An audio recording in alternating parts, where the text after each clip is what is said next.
అలాంటివన్నీ పోయే పరిస్థితికి వచ్చాయి.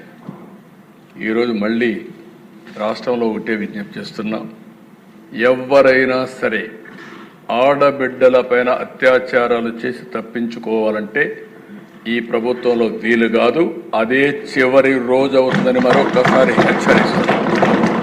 చాలా కఠినంగా చెప్తున్నా. ఇంకా కొంతమంది అక్కడక్కడ చూస్తున్నాను, ఆకతాయిలు ఉన్నారు, ఇష్టానుసారంగా ప్రవర్తిస్తున్నారు. వారందరికీ కూడా ఒక మెసేజ్ పోవాల్సిన అవసరం ఉంది. నేను ఒకప్పుడు ఒక మెసేజ్ ఇచ్చాను, ఈ రాష్ట్రంలో లా అండ్ ఆర్డర్ మెయింటైన్ చేయాలి, తీవ్రవాద సమస్య పరిష్కారం కావాలి, మత విద్వేషాలు లేని రాష్ట్రంగా మత సామరస్యాన్ని పెంచాలి. ముఠా నాయకులందరినీ ఒకటే మెసేజ్ ఇచ్చాను, తరతరాలుగా మీరు ముఠాలకు పాటుపడుతున్నారు, కుటుంబాలు లేకుండా పోయే పరిస్థితి వస్తూ ఉంది, ఇంక ఈ రాష్ట్రంలో జరగడానికి వీలు లేదని ఆ రోజు కూడా చాలా స్పష్టంగా కంట్రోల్ చేశాం. రౌడీలకు ఒక మెసేజ్ ఇచ్చాం, ఈ రాష్ట్రంలో రౌడీ అనేవాడు ఉండడానికి వీలు లేదు, ఈ రాష్ట్రం మీకు సహకరించదు, అలాంటి వాడు ఉంటే ఈ రాష్ట్రాల నుంచి పారిపోవడం బెటర్ అని చెప్పి కూడా హెచ్చరించా. ఇప్పుడు కూడా చెప్తున్నా, ఎవరైనా సరే రౌడీజం చేసి మళ్ళా తప్పించుకుంటామంటే అలాంటి వాళ్ళని ఎట్టి పరిస్థితుల్లో వదిలిపెట్టమని అసెంబ్లీ సాక్షిగా హెచ్చరిస్తున్నారని కూడా అయితే అధ్యక్ష, ఇవన్నీ జరగాలంటే ఈరోజు మనం చూస్తే కొన్ని చట్టాలు కూడా పగడ్బందీగా ఉండాల్సిన అవసరం ఉంది. అందుకే ల్యాండ్ గ్రాబింగ్ బిల్ నిషేధం కింద 2024 కొత్త చట్టం తీసుకొస్తున్నాం. మాకు ఏ కంప్లైంట్ వచ్చినా ఇప్పటికి కూడా ఇక్కడ అన్ని సమస్యల పరిష్కారం చేయగలుగుతున్నాం, కానీ వీళ్ళు చేసినటువంటి ఈ భూ వివాదాలు, ల్యాండ్ రిలేటెడ్ కాన్ఫ్లిక్ట్స్ అయితే భయంకరంగా తయారైనాయి. 22A ఉపయోగించారు, రికార్డ్స్ తారుమారు చేశారు, ప్రభుత్వ భూములు కొట్టేశారు, ఫారెస్ట్ భూములు కొట్టారు. ఇవి మామూలుగా ఫారెస్ట్ భూముల దగ్గరికి ఎవరు పోరు, అలాంటివి కూడా జరిగే పరిస్థితి వచ్చింది. అందుకే ఈ ప్రత్యేక చట్టం కూడా గుజరాత్లో చాలా బాగా పనిచేసింది. ఎవరైనా సరే ల్యాండ్ గ్రాబింగ్ చేస్తే, భూ కబ్జాలకు పాటుపడితే ప్రభుత్వం కేసు పెట్టిన తర్వాత దాన్ని ప్రూవ్ చేసుకునే బాధ్యత కూడా వాళ్ళపైనే ఉంటుంది. దాంట్లో మళ్ళీ ఏమాత్రం కూడా ఉపేక్ష లేదు. అలాంటి పగడ్బందీ చట్టాన్ని కూడా తీసుకొస్తున్నాం. ఈ చట్టం ద్వారా ఎక్కడైనా ఎవరైనా సరే భూ కబ్జా చేయాలంటే భయపడే పరిస్థితి రావాల్సిన ఉంది. అలాంటి చట్టాన్ని కూడా తీసుకొస్తామని చెప్పి కూడా నేను మీకు తెలియజేస్తున్నాను. అదే మరి అధ్యక్ష, ఈరోజు టెక్నాలజీ డ్రోన్స్ ఉపయోగిస్తున్నాం.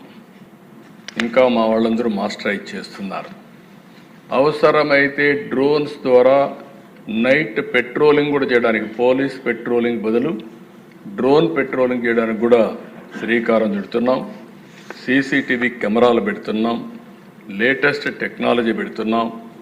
ఒక్కొక్కసారి అధ్యక్ష, చాలామంది కేసుల్లో తప్పించుకుంటున్నారంటే నేరాలు చేయడం, సాక్ష్యాలను తారుమారు చేయడం, తద్వారా పనిష్మెంట్ లేకుండా తప్పించుకునే పరిస్థితికి వస్తున్నారు. కానీ ఇటీవల డిపార్ట్మెంట్ మీరు చూస్తే చాలా గట్టిగా పనిచేసి 2-3 నెలల్లోనే శిక్షలు పడే కన్విక్షన్ వచ్చే పరిస్థితి తీసుకొచ్చారు. దానికి డిపార్ట్మెంట్ మనస్ఫూర్తిగా అభినందిస్తున్నా. ఇది వండర్ఫుల్ వర్క్. దీన్ని ఇంకా పకడ్బందీగా మనం చేయాల్సిన అవసరం ఉంది. ఇది కూడా చేస్తామని చెప్పి నేను మీకు తెలియజేసుకుంటూ, ఇంకొక పక్కన సైబర్ సెక్యూరిటీ కూడా చాలా ముఖ్యం. దీంట్లో కూడా 26 సైబర్ పోలీస్ స్టేషన్లు పెడుతున్నాం. దీని ద్వారా కూడా ఎక్కడ సైబర్ క్రైమ్ చేస్తే అలాంటి నేరస్తుల్ని ఇమీడియట్గా పట్టుకునే పరిస్థితి వస్తుంది. ఎఫ్ఎస్ఎల్ కూడా ఇంకా బాగా ఇంప్రూవ్ చేయాల్సిన అవసరం ఉంది. కడాన దేశ ఒక్కొక్కసారి ప్రభుత్వాలు ఏ విధంగా పనిచేస్తాయంటే, నేను ఎప్పటి నుంచో కూడా సమైక్య ఆంధ్రప్రదేశ్లో మీరు చూస్తే ప్రతి ఒక్క రెవెన్యూ డివిజన్కి పోలీస్ డాగ్స్ పెట్టి, స్క్వాడ్స్ పెట్టి, ఎందుకంటే ఇప్పటికి కూడా టెక్నాలజీ మనం అందరం ముందుకు పోతున్నాం, కానీ ఈ పోలీస్ డాగ్స్ ఏవైతే ఉన్నాయో అవి డిటెక్ట్ చేసినంత ప్రిసిషన్ టెక్నాలజీ కూడా ఒకసారి చేయలేకపోతా ఉంది. అంత పర్ఫెక్షన్ ఉంటుంది. అలాంటివి ఇది పోయినాయి. ఫారెన్సిక్ ఎవిడెన్స్ని ఎప్పటికప్పుడు సెక్యూరిటీ పెట్టి ఫస్ట్ హ్యాండ్గా అక్కడ మొత్తం ప్రొటెక్ట్ చేస్తేనే కేసు ముందుకు పోయే పరిస్థితి వస్తుంది. అలాంటి లేని పరిస్థితి వచ్చింది. అందుకని అధ్యక్ష ఇప్పుడే కొంతమంది మాట్లాడినప్పుడు కూడా చెప్పారు, వివేకానంద రెడ్డి మర్డర్ కూడా ఓసారి ఆందోళన కలుగుతుంది ఎవరికైనా సరే. ఒక మర్డర్ జరిగిన తర్వాత, ఒక సెన్సేషనల్ మర్డర్ జరిగిన తర్వాత 6 మంది సాక్షులు ఆ కేసులో ఇన్వాల్వ్ అయిన వాళ్ళు ఎలిమినేట్ అయిపోవడం అనేది, చనిపోవడం అనేది అదొక ఆవేదన, ఆలోచన కలుగుతుంది. ఎప్పుడైనా పోలీస్ డిపార్ట్మెంట్ గుర్తుపెట్టుకోవాల్సింది, ఒక సెన్సేషనల్ కేసు వచ్చినప్పుడు దాని తర్వాత పరిణామాలన్నిటి కూడా క్షుణ్ణంగా ఎగ్జామిన్ చేసి ఎప్పటికప్పుడు యాక్షన్ తీసుకోవాల్సిన అవసరం ఉంది. మీరందరూ కూడా, ఎందుకంటే ఈ హౌస్లో కూడా అందరూ ఎమ్మెల్యేలు ఉన్నారు. నేను అందుకే మొన్న ఒక మాట చెప్పాను, నేనే ముఖ్యమంత్రి. నేను ముఖ్యమంత్రిగా ఉండి 2019లో వివేకానంద రెడ్డి మర్డర్ జరిగింది. తెల్లవారితో వాట్సాప్ మెసేజ్ వచ్చింది. మెసేజ్ ఏమని, వివేకానంద రెడ్డి గుండెపోటుతో చనిపోయాడు. ఎలక్షన్ సీజన్, నేను కూడా గుండెపోటు అనుకున్నాను. జనరల్గా నాకు ఎప్పుడు ఏ ఆలోచన వచ్చినా, ఏ మెసేజ్ వచ్చినా మళ్ళీ నేను స్టడీ చేస్తూ ఉంటాను. అలాంటిది నేను కూడా ఎలక్షన్లో ఉండి క్యారీ అయ్యాను. నాకు ఒక సీఎంఓ ఉంది, ఒక ఇంటెలిజెన్స్ ఉంది, ఒక డీజీపీ ఉన్నాడు, మా చంద్రరాజు మంత్రి అప్పుడు, అందరం ఉన్నాం. అందరం ఉండి అర్థం కాలేదు, నిజం అనుకున్నాం, నమ్మాం. అంటే నేరస్తులు ఏ విధంగా ట్రాప్లో పెడతారనేదానికి ఇది ఒక ఉదాహరణ అధ్యక్ష. అంతవరకే చెప్తున్నాను నేను ఈరోజు. అది అయిన తర్వాత మధ్యాహ్నాలకి బిల్డప్ అయింది. సునీత గారు అడిగారు దీన్ని పోస్ట్ మార్టం చేయాలని. సునీత గారు కానీ పోస్ట్ మార్టం అడగకుండా ఉండుంటే క్రిమేషన్ అయిపోయేది. అంటే నేను ఎందుకు ఇవన్నీ చెప్తున్నానంటే, నేరాలు ఘోరాలు చేసే వ్యక్తుల పట్ల ఏ స్థాయి అయిన వాళ్ళైనా సరే మనం అప్రమత్తంగా ఉండకపోతే మాత్రం మనం న్యాయం చేసినట్టు కాదు, మనం కూడా ఇబ్బందులు పడే పరిస్థితి వస్తుంది. ఆ తర్వాత సాయంత్రానికి అధ్యక్ష ఎప్పుడైతే పోస్ట్ మార్టం చేశారో, ఏ టీవీలో అయితే గుండెపోటని చెప్పారో వాళ్లే సాయంత్రానికి మాట మార్చేసి, ఇంతవరకు మా తండ్రి చనిపోయాడు, ఇప్పుడు తండ్రి లేని బిడ్డే కాకుండా చిన్నాన్న ఉంటే ఆ పెద్ద దిక్కు కూడా లేకుండా పోయిందని చెప్తే ప్రజలు నమ్మించే పరిస్థితికి వచ్చారు.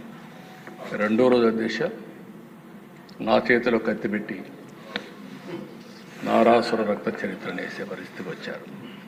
బాధ కదా అధ్యక్ష, ఆవేదన కలగదా? ఏంటి ఇలాంటి అరాచకాలు చేసి కూడా రాజకీయాలు చేయగలుగుతామనే ధీమా నా జీవితంలో ఒకటే చెప్తాను దశ, ఎప్పుడు హత్యా రాజకీయాలు మరక అంటకుండా 45 సంవత్సరాల రాజకీయాలు చేశాను. ఎవరైనా హత్యా రాజకీయాలు చేసిన ప్రజాక్షేత్రంలో పోరాడి అలాంటి వ్యక్తుల్ని శాశ్వతంగా రాజకీయాలు లేకుండా చేశాను తప్ప, శిక్షలు బయటకు చేశాను తప్ప, నేను ఎలాంటి పరిస్థితులు కూడా అలాంటి దీనికి దోహదం చేయలేదు. నేను ఎప్పుడూ చెప్పేవాడిని, ఒక హత్య చేయడం అనేది చాలా ప్రమాదం. పోస్ట్ మార్టానికి కారకులైన వ్యక్తులు మీకు కూడా పోస్ట్ మార్టం జరుగుతుంది, జాగ్రత్తగా ఉండమని హెచ్చరించాను. ఈరోజు ఈ హౌస్లో కూడా ఎమ్మెల్యేస్కి అందరికీ చెప్తున్నాను, మీ నియోజకవర్గాల్లో లా అండ్ ఆర్డర్ కంట్రోల్ చేయడం మీ బాధ్యత. లా అండ్ ఆర్డర్ని మనం కానీ విస్మరిస్తే, ప్రజల్లో అశాంతి వస్తే కరెక్ట్ కాదు. ఇంకొక విషయం కూడా చెప్తున్నాను, రాజకీయ ముసుగులో నేరాలు ఘోరాలు చేసి ఎదురుదాడి చేసి తప్పించుకుంటా ఉంటే ఈ ప్రభుత్వంలో సాగనివ్వనని మరొక్కసారి చాలా స్పష్టంగా విజ్ఞప్తి చేస్తున్నాం. ప్రజలకు మనం లా అండ్ ఆర్డర్ క్రియేట్ చేయాల్సిన, సమస్యలు లేకుండా చేయాల్సిన అవసరం ఉంది. టెక్నాలజీ వచ్చింది, టెక్నాలజీ ఉపయోగించుకుంటాం. కడాన పోలీసులు చూస్తే వాహనాలు కూడా లేని పరిస్థితి, పెట్రోల్ కూడా ఇవ్వలేని పరిస్థితి, ఇలాంటి చాలా జరుగుతున్నాయి. చాలా వరకు కరెక్ట్ చేశాం, ఇంకా కరెక్ట్ చేస్తాం. పోలీస్ యంత్రాంగాన్ని అప్రమత్తం చేస్తాం. అప్రమత్తం చేయడమే కాదు, ఎప్పుడైనా సరే అధ్యక్ష ఒకటే గుర్తుపెట్టుకోండి, ఒక నాయకత్వం కానీ ఒక గవర్నమెంట్ కానీ స్ట్రాంగ్గా ఉందని విత్ డెమాన్స్ట్రేటివ్ ఎఫెక్ట్తో చేయగలిగితే అందరూ లైన్లోకి వస్తారు. అట్లా కాకుండా పర్వాలేదు ఉదాసీన వైఖరి తీసుకుంటే ప్రతి ఒక్కరూ పెట్టిరేగిపోయే పరిస్థితి వస్తుంది. అది ఈ ప్రభుత్వంలో సాగనివ్వమని చెప్పి మరొకసారి తెలియజేసుకుంటూ ప్రతి ఒక్కరికి విజ్ఞప్తి చేస్తున్నా. ఈ రోజుటి నుంచి కొంతమందిని చూస్తున్నాను దిశ, కొన్ని కేసులు కూడా చూస్తున్నాను. ఎమోషన్లో కొంతమంది ట్రాపుల్లో కూడా పడతా ఉంటారు. కొంతమందికి డబ్బులు ఇస్తామంటే ఎక్కువగా వస్తాయనే ఉద్దేశంతో ఒక విధంగా ఆలోచిస్తే చిట్ ఫండ్ కంపెనీలు వస్తూ ఉంటాయి. అలాంటి వాటిలో